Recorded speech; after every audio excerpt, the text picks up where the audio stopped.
नमस्कार दोस्तों आज हम ज्योतिष विषयक अध्ययन में एक बहुत ही महत्वपूर्ण टॉपिक लेके आए हैं और इस टॉपिक को ग्रहण योग के नाम से जाना जाता है। ज्योतिष में चंद्रमा माता, मन, संवेग और भावना इसका प्रतीक है और राहु एक प्रकार से छाया ग्रह होने के नाते भ्रम का प्रतीक माना जाता है। और जब कुंडली में राहु और चंद्रमा एक साथ किसी भी भाव में क्यों ना बैठे हों, इनका आपस में साथ बैठना कुंडली में ग्रह योग बनाता है और ये योग ग्रहण योग के नाम से जाना जाता है। एक विशिष्ट प्रकार के योग की हम बात करने जा रहे हैं कि कुंडली का जो अष्टम भाव है वो गूढ़ विद्या, रहस्य, विदेश से संपर्क और मन की गहराई को जानने वाला अन्वेषण, शोध से संबंधित भाव है। अगर कहीं राहु महाराज और चंद्र दोनों ही अष्टम भाव में चले जाते हैं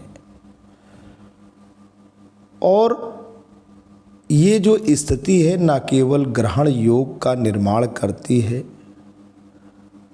बल्कि शनि भगवान की अगर दृष्टि पड़ जाती है, यानी ग्रहण योग के ऊपर शनि भगवान की दृष्टि पड़ जाती है, तो ये जो विशिष्ट प्रकार का योग बनता है वो व्यक्ति या जातक की ज़िंदगी में आखिर कैसे परिवर्तन ला सकता है और जातक की ज़िंदगी किस प्रकार हो सकती है, आज कुछ इन्हीं बातों पे हम चर्चा करने जा रहे हैं। एस्ट्रो अजय चैनल आपका अपना चैनल है, मन और जीवन को समझने का चैनल है, तो बिल्कुल आप इसे सब्सक्राइब कर लें। बिना देर किए आएंगे और जो बात अभी हम आपके सामने कह रहे थे उसे आपको समझाने की कोशिश भी करेंगे। कहीं नहीं जाना है, थोड़े समय आपको ज्योतिष विद्या के लिए देना है। तो आते हैं, देखते हैं कि कुंडली में ग्रहण योग यानी चंद्रमा और राहु का अगर कंजंक्शन होता है, युति होती है, तो इसका जातक के जीवन पे क्या परिणाम होता है। दोस्तों यहाँ पे एक हमने लग्न ले लिया है, ये कुंभ लग्न है। 11 नंबर की राशि लग्न में है, जो कि 11 नंबर की राशि है, कुंभ राशि है। और शनि भगवान यहाँ पे अगर बैठे हैं और ये शनि भगवान अपनी तीसरी दृष्टि से अष्टम भाव पे दृष्टि कर रहे हैं और इस भाव में, अष्टम भाव में चंद्रमा और राहु की युति बनी है, तो क्या परिणाम आने हैं, जातक का स्वभाव क्या होगा, उसकी ज़िंदगी किस प्रकार से होगी, इसी पर हमको चर्चा आज करनी है। तो पहले तो अष्टम भाव का अर्थ जान लीजिए। अष्टम भाव को रहस्यों, गूढ़ ज्ञान, आयु, दुर्घटनाओं, परिवर्तन, शोध, ज्योतिष, गूढ़ विद्याओं और मानसिक गहराई का भाव कहा गया है। यह भाव मन के भीतर चलने वाले अदृश्य परिवर्तनों और कर्म फल से जुड़ा होता है।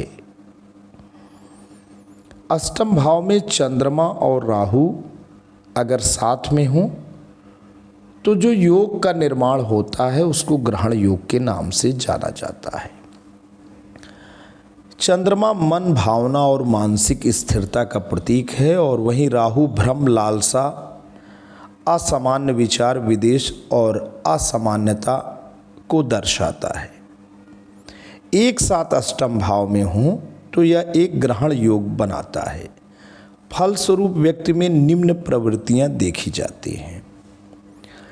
अब चंद्रमा और राहु अष्टम भाव में अगर विराजमान हैं तो क्या प्रवृत्तियां होंगी? पहली बात तो मन बहुत गहराई वाला, जिज्ञासु और रहस्यमय होता है। व्यक्ति को जल्दी आप समझ नहीं सकते हैं क्योंकि व्यक्ति का जो व्यवहार होता है एक पहेली जैसा होता है। आंग्ल भाषा में अगर इसके लिए शब्द यूज़ करें तो एनिग्मेटिक टाइप का व्यक्ति का कैरेक्टर होता है। बड़ा ही जिज्ञासु व्यक्ति होता है और मन उसको बड़ी गहराई की ओर ले जाता है। हर विषयों को गहराई से अध्ययन करने वाला व्यक्ति होता है। व्यक्ति का झुकाव ज्योतिष, तंत्र मंत्र, मनोविज्ञान, शोध या आध्यात्मिक रहस्यों की ओर होता है। ये दूसरी विशेषता हो रही। तीसरी अगर हम बात करें कि परंतु राहु चंद्रमा को भ्रमित करता है, जिससे मन में डर, अनिश्चितता, मानसिक अस्थिरता या अति विचार की प्रवृत्ति भी आ सकती है। अब राहु एक छाया ग्रह है तो जिस भी ग्रह के साथ रहेगा अपने भ्रामक स्थितियों से उस ग्रह को प्रभावित करेगा। अब मन के साथ है तो मन में भ्रामक विचार आएंगे, मन अस्थिर रहेगा, अनसर्टेन रहेगा, मन में एक प्रकार का भय भी व्याप्त रहेगा, फोबिया भी रहेगा।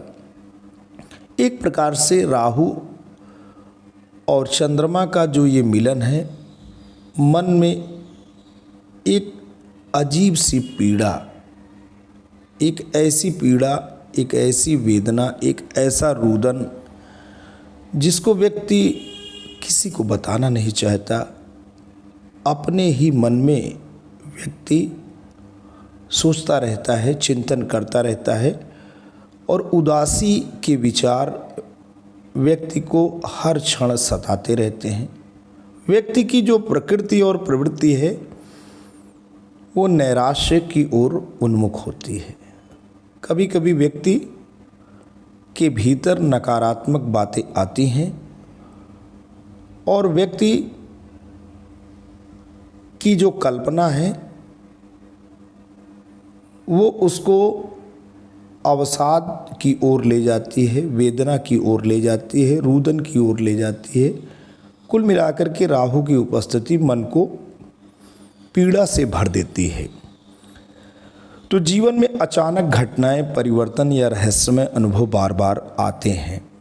सकारात्मक रूप से बात करें, हर चीज़ें नकारात्मक नहीं होती हैं, सकारात्मक भी इसके परिणाम होते हैं। व्यक्ति अत्यंत इंट्यूटिव यानी अंतर्दर्शी, रहस्य भेदी और आध्यात्मिक मार्ग पर अग्रसर हो सकता है। नकारात्मक बात करें, जैसे भी बात कह रहे थे कि भ्रम, मानसिक बेचैनी या अवसाद जैसी प्रवृत्तियां आ सकती हैं। अभी हमने कहा था छठे भाव से शनि अगर इस पे अपनी दृष्टि करते हैं, कुंभ लगन की कुंडली है, लग्नेश यहाँ पे छठे भाव में बैठे हैं। शनि भगवान अगर यहाँ बैठते हैं और ये अपनी तीसरी दृष्टि से राहु और चंद्रमा को देखते हैं, तब क्या स्थिति पैदा होगी? तो छठे भाव से शनि भगवान की दृष्टि अगर पड़ेगी तो शनि भगवान किसके प्रतीक हैं? कर्म के, परीक्षा के।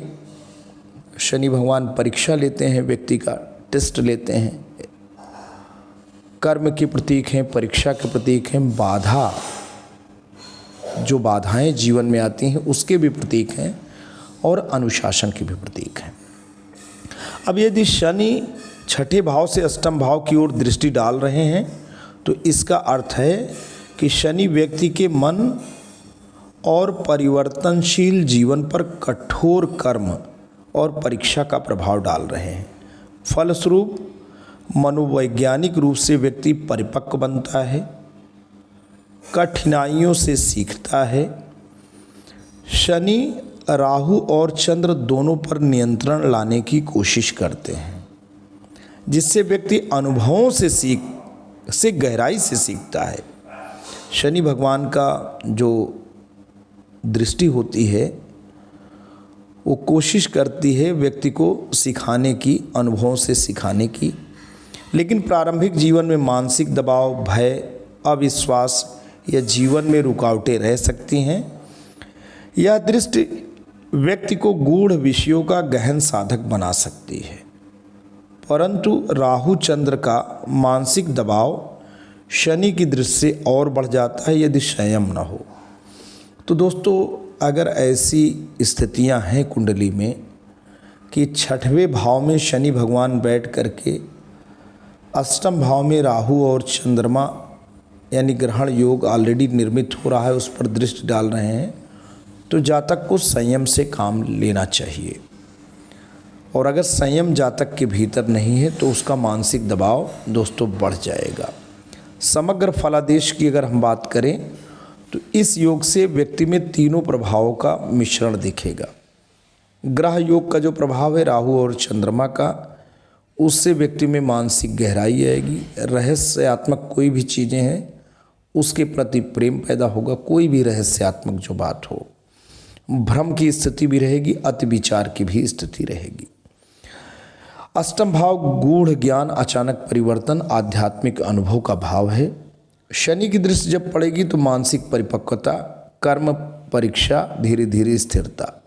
निष्कर्ष की अगर हम बात करें तो यह योग व्यक्ति को गहराई से सोचने वाला, रहस्यमयी, कर्म फल का साक्षी और जीवन के उतार चढ़ाव से सीखने वाला बनाता है। प्रारंभिक जीवन में मानसिक चुनौती और भ्रम रह सकते हैं, परंतु परिपक्व अवस्था में यह योग ज्योतिष, शोध, आध्यात्मिकता या मनोविज्ञान में असाधारण योग्यता देता है। तो आज के लिए दोस्तों इतना ही।